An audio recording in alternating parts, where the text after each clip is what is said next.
I had a potential client a while ago who came to me because she could not get her daughter to trust her, open up.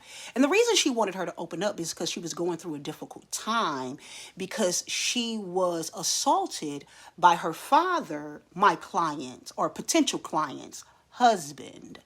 And this was very traumatizing to the family, but the daughter was not allowing the mother to be a part of her healing process, even in therapy and as she went to get the necessary help she needed. So the client reached out to me to find out why her daughter was not allowing the support. Now, her daughter is 16 years of age, and she didn't want to talk to me, and that's fine. So I talked to the mother, and through a series of exploratory questions, I further found out that the father who committed this egregious act was not her biological father, and that the 16-year-old did not find out that he was not her biological father until all of this trauma came to light.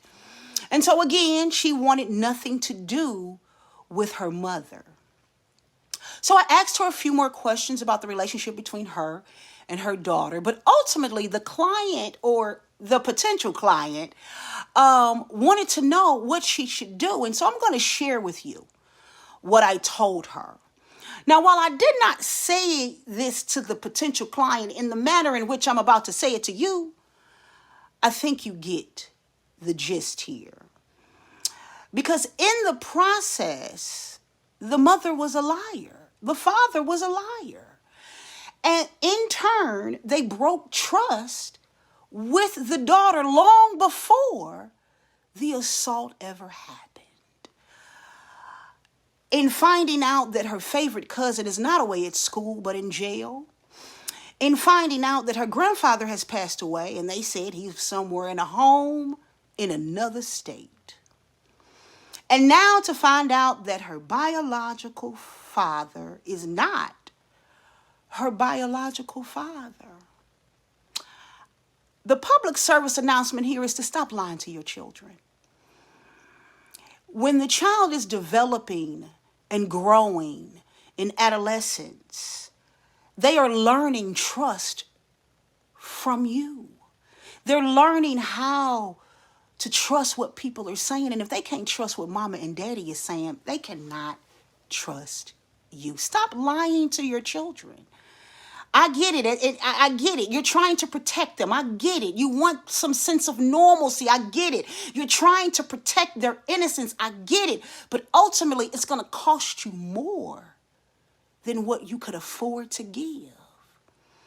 This woman's daughter has isolated herself because she hasn't trusted her mother, because her mother has lied to her throughout her 16 years of life. And it's just not her lying to her throughout her 16 years of life.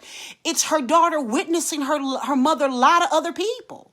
And we think it's funny and we think we're getting over. But ultimately, you have broken trust with your daughter that you may not be able to get back. Now, my advice to her was to go in there and apologize. Ask for forgiveness first and foremost.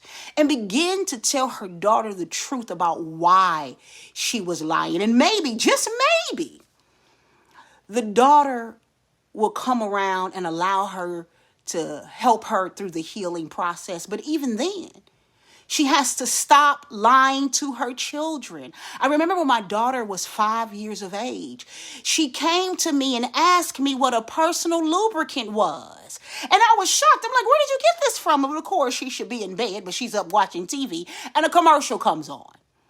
And she's waltzes in my room 1 o'clock in the morning as if she's supposed to be up to ask me this question. I know the audacity of these children, right?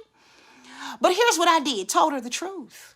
Now, she looked at me confused. She didn't know what I was saying or the words that were coming out of my mouth. But something in that explanation she may have held on to because guess what? Because mama told me. And as she got older to find out really what a personal lubricant was, she's 28. I think she knows what one is now. She knows now my mama didn't lie to me. And I'm talking about don't lie about anything. How significant you think it may be. I agree. Hey, we want to protect our kids. I get that. I really do. But stop lying to them. I'm sorry, my kids didn't know nothing about no Santa growing up because I refused to work this overtime so you can have an amazing Christmas for the white man to get the credit. We're just not doing it. We're just not doing it. But I did let them know, hey, don't go to school telling kids this because they believe. And we want them to continue to believe because their parents want them to believe. Like, we want to respect your choices. But it was crucial for me growing up, or with my children growing up, that I was telling them the truth no matter how insignificant or no matter how huge, simply because I knew that I was teaching them how to trust. Stop lying to your kids. I hope I was able to bless somebody on today. If something I said resonated with you, share this with a friend or someone who needs to stop lying to their kids, because it's really going to cost you more than you can afford. Until next time.